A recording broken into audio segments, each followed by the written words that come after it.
You are learning to speak English. समझ ही नहीं आता कि पूरा सेंटेंस कैसे बोलें। आप कंफ्यूज हो जाते हैं कि किस समय की बात को कैसे कहते हैं। फिर टेंसेस पर जाके आपकी गाड़ी अटक जाती है।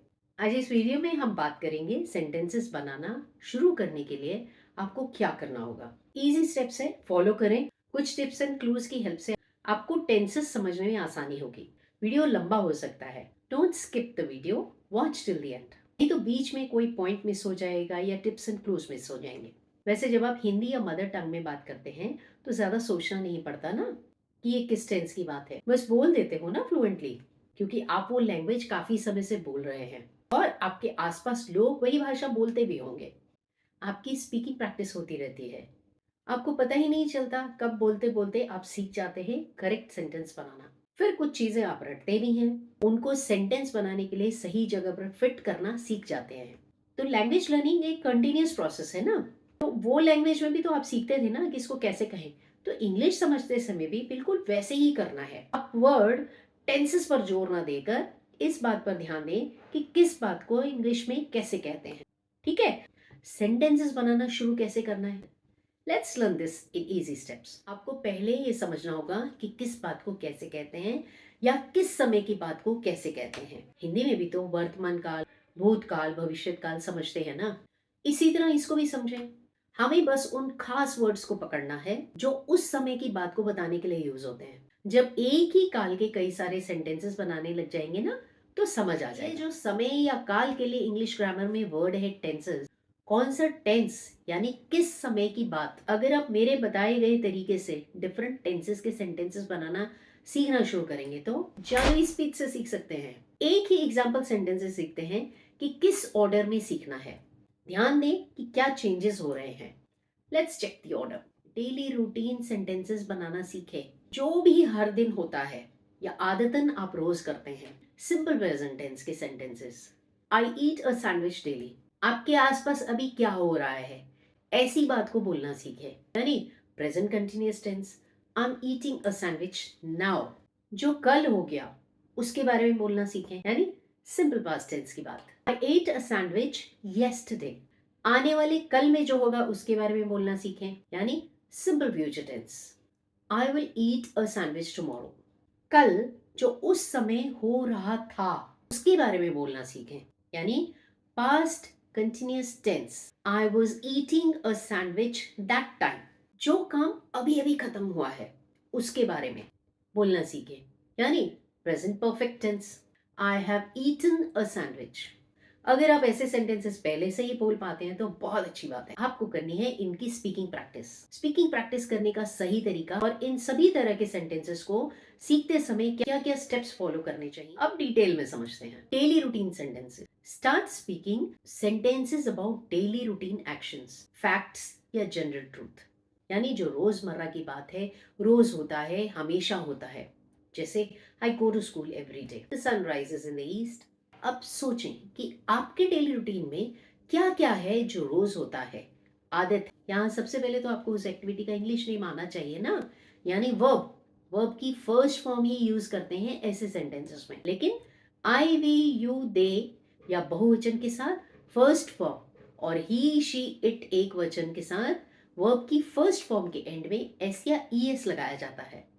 जैसे आई गो टू स्कूल होगा, लेकिन ही गोज टू स्कूल। गो से गोज बना। बस इतना ही समझें यहाँ पर और बनाएं hundreds of sentences. Keep writing them. अपने डेली रूटीन में आपके आसपास रोज क्या क्या होता है बताने के लिए सुबह जागने से लेकर रात सोने तक सोचते जाएं और लिखते जाएं। लिखते समय अगर आपको लगे कि उस एक्टिविटी का इंग्लिश नेम आप नहीं जानते तो अंडरलाइन करें, बाद में गूगल सर्च कर लें। आप वैसे मोस्ट कॉमन वर्ब्स की मेरी वीडियो भी चेक कर सकते हैं। लिस्ट बनाकर उनसे जुड़े डेली रूटीन के सेंटेंसेस बना सकते हैं। जैसे अब आप अपने आप ही सुबह जागने से लेकर रात सोने तक के एक्टिविटीज के बारे में सोच सोच के सेंटेंसेस बनाए। तब लर्निंग में आपकी ज्यादा से ज्यादा इन्वॉल्वमेंट होगी, लर्निंग आसान और इंटरेस्टिंग लगेगी। इतना तो कर ही सकते हैं ना, मुश्किल है क्या। अब टेंस जानना चाहते हैं तो ये सभी हैं प्रेजेंट सिंपल टेंस की बात। लिस्ट बनाए ऐसे सेंटेंसेस ही, जैसे I watch your videos every day. लिखकर तो आपने पहले भी कई बार रख दिए होंगे। याद रखें कि अब की बार करनी है स्पीकिंग प्रैक्टिस। मिरर के सामने खड़े हो जाएं, पहले अपने नोट्स देखकर इमेजिन करें कि सीन या सिचुएशन में क्या हो रहा है। ऐसा नहीं करना कि वहां हिंदी में सोचने लग जाए, उसको ट्रांसलेट करें और इंग्लिश वर्ड ढूंढे। इंग्लिश वर्ड ही सोचना, थिंक इन इंग्लिश, यानी दिमाग में इंग्लिश वर्ड ही लाएं। How to think in English का मेरा वीडियो भी चेक कर सकते हैं। इन सारे स्टेप्स की प्रैक्टिस ऐसे ही करनी है। Next, action that is happening now. इसके बाद आप शुरू करें उन एक्टिविटीज के बारे में सोचना जो आप अब कर रहे हैं या आपके आसपास लोग कर रहे हैं या आपके आसपास हो रही हैं। एक्शन चल रहा है, भले ही कुछ समय के लिए, यानी आप अभी उसे होता हुआ देख रहे हैं, सुन रहे हैं। जैसे आप अभी मेरा वीडियो देख रहे हैं, आई am watching your video now. हो सकता है कि मेड पोछा लगा रही है, the made is mopping the floor. पोछा लगाने को मॉपिंग बोलना है, ये तो पता होना चाहिए ना, नहीं तो गाड़ी अटक जाएगी। मॉपिंग बोला क्योंकि वो पोछा लगाने की एक्टिविटी कर रही है। वर्ब की फर्स्ट फॉर्म के एंड में आईएनजी जोड़ते हैं। हिंदी में भी तो होता है से हो रहा है बन जाता है ना। एक टिप, एक्शन चाहे जब भी हो रहा हो, पास्ट में, प्रेजेंट में या फ्यूचर में, आसान है याद रखना कि वर्ब की फर्स्ट फॉर्म के साथ आईएनजी तो लगेगा ही, यानी एक्शन कंटिन्यू है तो आईएनजी तो ऐड होगा ही। और टेंस कैसे पता चलेगा? Helping verb is am are से, यानी अब की बात है और एक्टिविटी कंटिन्यू है, प्रेजेंट कंटिन्यूअस टेंस समझें। थोड़ी सी मेहनत और करें, याद कर लें कि एक्शन अभी हो रहा है तो आईएनजी तो लगाना है, उसके साथ आई के साथ एम, यू वी दे या प्लूरल के लिए आर, ही शी इट या सिंगुलर के लिए इज बोलते हैं। जैसे I am watching a video, मैं वीडियो देख रहा हूं, we are watching a video, हम सब वीडियो देख रहे हैं, she is watching a video, वह वीडियो देख रही है। मुश्किल नहीं है ना। वॉच के आईएनजी से पता चलता है कि एक्शन कंटिन्यू है। अब की बात है, ये इज एम आर से पता चल गया। जैसे हिंदी में भी तो मैं हूं, आई हैम, हम हैं, वी आर, वह है, ही इज। लिस्ट बनाई ऐसे एक्शंस की जो अब हो रहे हैं। बात प्रेजेंट की है तो वर्ड नाउ भी ऐड कर लें ताकि आपको याद करने में आसानी हो। छोटे छोटे वर्ड्स भी समझते रहें, ऐड करते रहें। जैसे I am watching your video now, your यानी आपका या आपकी। अपनी वोकैबुलरी बढ़ाने के लिए यहाँ पे डिफरेंट वर्ब्स यूज करें। Next, what you did yesterday. अब काफी सारी एक्टिविटीज के नाम इन इंग्लिश सीख लिए, तो लिस्ट बनाई उन एक्शंस की जो आपने कल किए थे, जागने से लेके सोने तक। जो आपने प्रेजेंट टेंस के लिए लिखे थे ना, उन सेंटेंसेस से शुरुआत करें, आसान लगेगा। तब लिखा था I wake up at 6 every day, से माने जैसे कल किया था तब I woke up at 6 yesterday. आपको याद रखने में आसानी हो इसलिए वर्ड येस्टरडे यूज कर लें। बात अभी सिर्फ कल की ही करनी है। अब सभी एक्टिविटीज जो आप डेली करते हैं उनको ऐसे बताएं जैसे कल की और एक्टिविटीज की पूरी लिस्ट बन जाए। बीते हुए समय की बात यानी पास्ट के लिए आपको वर्ब की सेकंड फॉर्म पता होनी चाहिए। जैसे वेकअप से वोकअप बन गया, गो से वेंट, वॉच से वॉच्ड, मॉप से mopped. Daily routine activities verbs की सेकंड फॉर्म याद करें। सभी एक्टिविटीज के इंग्लिश वर्ड्स यानी वर्ब नेम पता, सारी बातें हैं उस समय की जो बीत गया, यानी हम सीख रहे हैं सिंपल पास्ट टेंस। आप चाहें तो सभी सेंटेंसेस के साथ येस्टरडे वर्ड भी लिखें ताकि याद रहे कि बात पास्ट टेंस की हो। पास्ट के ये टाइम वर्ड्स भी यूज करना सीख सकते हैं। The day before yesterday, last week, last Monday, last month. Different tenses के लिए डिफरेंट टाइम वर्ड्स होते हैं। जैसे I visited Ladakh last year, I we you they he she it, सभी के साथ वर्ब की सेकेंड फॉर्म लगानी है, सबके साथ एक सा ये है। Next, what you will do tomorrow. अब इस बनाएं ऐसे सेंटेंसेस जिससे फ्यूचर की बात पता चले, ज्यादा दूर ना जाएं, बस आने वाले कल यानी टुमारो की ही बात करें। ये भी आसान है।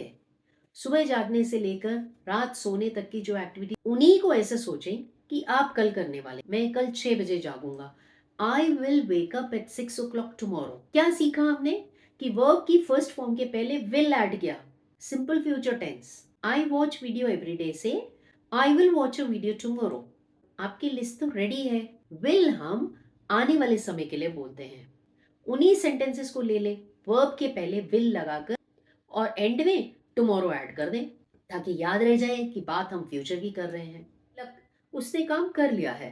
Present perfect tense, action that happened at unspecified time before now. And are relevant to present verb की थर्ड फॉर्म यूज करते हैं और उसके पहले आई वी यू दे या प्लूरल के लिए हैव, लेकिन ही शी इट या सिंगुलर के लिए हैज प्लस वर्ब की थर्ड फॉर्म लगानी है।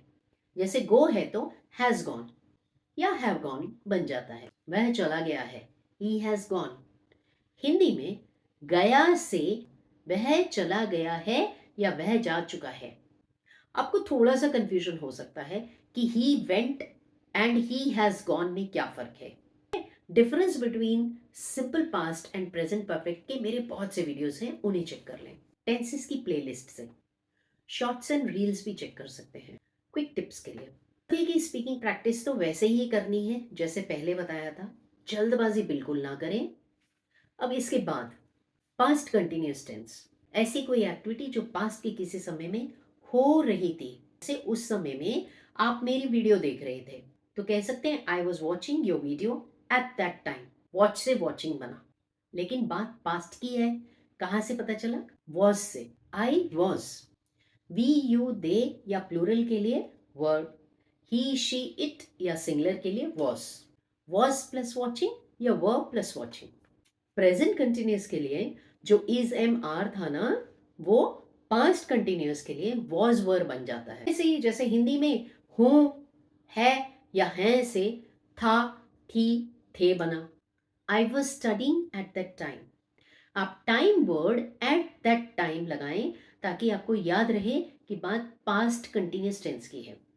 तो अब तक हमने क्या सीखा? I eat a sandwich every day, she eats a sandwich every day, I'm eating a sandwich now. She's eating a sandwich now. They are eating sandwiches now. I ate a sandwich yesterday. She ate a sandwich yesterday. I will eat a sandwich tomorrow. She will eat a sandwich tomorrow. I was eating a sandwich at that time.